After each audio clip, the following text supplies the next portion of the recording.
ಎಲ್ಲ ಸ್ಪರ್ಧಾರ್ಥಿಗಳಿಗೆ ಕರುನಾಡ ಪಾಠಶಾಲೆ ಯೂಟ್ಯೂಬ್ ಚಾನಲ್ಗೆ ಸ್ವಾಗತ. ಫಸ್ಟ್ ಟೈಮ್ ಯಾರಾದರೂ ನಮ್ಮ ಚಾನಲ್ ನೋಡ್ತಾ ಇದ್ದರೆ ದಯವಿಟ್ಟು ಸಬ್ಸ್ಕ್ರೈಬ್ ಮಾಡ್ಕೊಳ್ಳಿ, ಹಾಗೆ ಪಕ್ಕದಲ್ಲಿರುವಂಥ ಬೆಲ್ ಐಕನ್ ಕ್ಲಿಕ್ ಮಾಡಿದ್ರೆ ಯಾವುದೇ ಕಾರಣಕ್ಕೂ ಮರಿಬೇಡಿ. ಇದೀಗ ಮತ್ತೊಂದು ಹೊಸ ಪೊಲೀಸ್ ಕಾನ್ಸ್ಟೇಬಲ್ ನೋಟಿಫಿಕೇಶನ್ ಆಗಿದೆ. ಹೌದು, 1500 ಸಶಸ್ತ್ರ ಅಂದರೆ CARDR ಹುದ್ದೆಗಳಿಗೆ ಕಾಲ್ ಫಾರ್ಮ್ ಆಗಿದೆ. ಈ ಮುಂಚೆ ಸಿವಿಲ್ ಪೊಲೀಸ್ ಕಾನ್ಸ್ಟೇಬಲ್ ಹುದ್ದೆಗೆ ಕಾಲ್ ಫಾರ್ಮ್ ಆಗಿತ್ತು. 3396 ಹುದ್ದೆಗಳು ಕಾಲ್ ಫಾರ್ಮ್ ಆಗಿದೆ.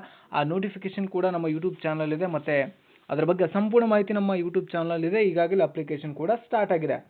ಇವತ್ತು ಒಂದು ಹೊಸದಾಗಿ ನೋಟಿಫಿಕೇಶನ್ ಆಗಿದೆ. ಒಟ್ಟು 1421 ನಾನ್ HK ಮತ್ತು 179 HK, ಒಟ್ಟು 1500 ಸಶಸ್ತ್ರ ಪೊಲೀಸ್ ಕಾನ್ಸ್ಟೇಬಲ್ ಹುದ್ದೆಗಳಿಗೆ ಕಾಲ್ ಫಾರ್ಮ್ ಆಗಿದೆ.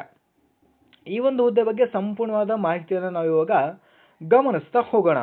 ಮೊದಲನೇದಾಗಿ ಅಧಿಸೂಚನೆ ಆಗಿರುವಂತಹ ನೀವು ದಿನಾಂಕವನ್ನು ಗಮನಿಸಿದ್ರೆ ಇಂದು ಅಧಿಸೂಚನೆ ಆಗಿರುವಂಥದ್ದು. ವೇತನ ಶ್ರೇಣಿ ಇದಕ್ಕೆ 37,500ರಿಂದ 76,100ವರೆಗೆ ಇರುತ್ತೆ. ಈ ಒಂದು ಹುದ್ದೆಯ ನೇಮಕಾತಿಯನ್ನು ಕರ್ನಾಟಕ ರಾಜ್ಯ ಪೊಲೀಸವರು ನೋಟಿಫಿಕೇಶನ್ ಮಾಡಿದ್ದಾರೆ. ಆದರೆ ಈ ಒಂದು ಎಕ್ಸಾಮ್ನ ಕಂಡಕ್ಟ್ ಮಾಡುವಂಥದ್ದು KA ಅವರು, ಸಂಪೂರ್ಣವಾಗಿ KA ಅವರು ಈ ಒಂದು ಪ್ರೊಸೆಸ್ನ ಕಂಪ್ಲೀಟ್ ಮಾಡಿಬಿಟ್ಟು ಈ ಒಂದು KSP ಡಿಪಾರ್ಟ್ಮೆಂಟ್ನವರಿಗೆ ಕೊಡ್ತಾರೆ. ಇನ್ನು ವಿದ್ಯಾರ್ಹತೆನ ನಾವು ಗಮನಿಸ್ತಾ ಹೋಗೋದಾದರೆ PUC ಅಥವಾ 12ನೇ ತರಗತಿ ನೀವು ಪಾಸ್ ಆಗಿರಬೇಕಾಗಿರುತ್ತೆ, ಅಥವಾ ಅದಕ್ಕೆ ಸಮಾನವಾದಂಥ ಒಂದು ಕ್ವಾಲಿಫಿಕೇಷನ್ ನೀವು ಹೊಂದಿರಬೇಕಾಗಿರುತ್ತೆ. ಅದು ಬಿಟ್ಟರೆ ಇನ್ನು ನೆಕ್ಸ್ಟ್ ನೋಡ್ತಾ ಹೋಗೋದಾದರೆ ನಾವು ಏಜ್ ರಿಲ್ಯಾಕ್ಸೇಷನ್ ಈಗಾಗಲೇ ಗೌರ್ಮೆಂಟ್ ಕಡೆಯಿಂದ ಅಪ್ಲೈ ಆಗಿದೆ. ಸಾಮಾನ್ಯದವರಿಗೆ 33 ವರ್ಷ, SC ST ಅವರಿಗೆ 35 ವರ್ಷ, ಇನ್ನು ಬುಡಕಟ್ಟು ಅಭ್ಯರ್ಥಿಗಳಿಗೆ 38 ವರ್ಷ. ಓಕೆ, ಅದು 2026 ಜುಲೈ 22ಕ್ಕೆ ಇಷ್ಟು ಏಜ್ ಕಂಪ್ಲೀಟ್ ಆಗಿರಬೇಕಾಗಿರುತ್ತೆ. ಇನ್ನು ಲಿಖಿತ ಪರೀಕ್ಷೆಯ ವಿವರಗಳನ್ನು ನೋಡ್ತಾ ಹೋಗೋದಾದರೆ ಪರೀಕ್ಷೆ ಸೆಪ್ಟೆಂಬರ್ 6ಕ್ಕೆ ಈ ಒಂದು ಎಕ್ಸಾಮ್ನ ಕಂಡಕ್ಟ್ ಮಾಡ್ತಾ ಇದ್ದಾರೆ. ಕೇವಲ ನಿಮಗೆ 77 ದಿನಗಳ ಕಾಲಾವಕಾಶ ಇದೆ. ಆಯಿತಾ, ಸೆಪ್ಟೆಂಬರ್ 6ಕ್ಕೆ ಈ ಒಂದು ಎಕ್ಸಾಮ್ನ ಕಂಡಕ್ಟ್ ಮಾಡ್ತಾ ಇದ್ದಾರೆ. ಬೆಳಗ್ಗೆ ಎಕ್ಸಾಮ್ನ ಕಂಡಕ್ಟ್ ಮಾಡ್ತಾರೆ. ಒಟ್ಟು ಪ್ರಶ್ನೆಗಳು 100 ಇರ್ತವೆ, ಅಂಕಗಳು ಕೂಡ 100 ಇರ್ತವೆ, ಮತ್ತು ಟೈಮ್ ನಿಮಗೆ 1.5 ಗಂಟೆ ಅಂದರೆ 90 ನಿಮಿಷಗಳು ಇರ್ತವೆ. ಅದ್ರ ಜೊತೆಗೆ 0.25 ನೆಗೆಟಿವ್ ಮಾರ್ಕಿಂಗ್ ಇರುತ್ತೆ. ಆಯಿತಾ, ಇದು ಎಲ್ರಿಗೂ ನೆನಪಿರಲಿ, 0.25 ನೆಗೆಟಿವ್ ಮಾರ್ಕಿಂಗ್ ಇರುತ್ತೆ. Okay, so within a short time ಪೀರಿಯಡಲ್ಲಿ ನಾನು ಸಂಪೂರ್ಣವಾದ ಮಾಹಿತಿಯನ್ನು ಹೇಳ್ತಾ ಇದ್ದೀನಿ. ದಯವಿಟ್ಟು ಚಾನಲ್ನ ಸಬ್ಸ್ಕ್ರೈಬ್ ಮಾಡಿಬಿಟ್ಟು ಪಕ್ಕದಲ್ಲಿರುವಂಥ ಬೆಲ್ ಐಕನ್ ಕ್ಲಿಕ್ ಮಾಡಿದ್ರೆ ಯಾವುದೇ ಕಾರಣಕ್ಕೂ ಮರಿಬೇಡಿ. ಇನ್ನು ಅರ್ಜಿ ಶುಲ್ಕಕ್ಕೆ ಬಂದರೆ, ಅರ್ಜಿ ಶುಲ್ಕ ನಿಮ್ದೇನಾದರೂ ಜನರಲ್ ಕ್ಯಾಟಗರಿ ಇದ್ದರೆ 2A 2B 3A 3B ಇದ್ದರೆ 750 ಇರುತ್ತೆ ನಿಮಗೆ ಅಪ್ಲಿಕೇಶನ್ ಫೀಸು. ಆಯಿತಾ, 750.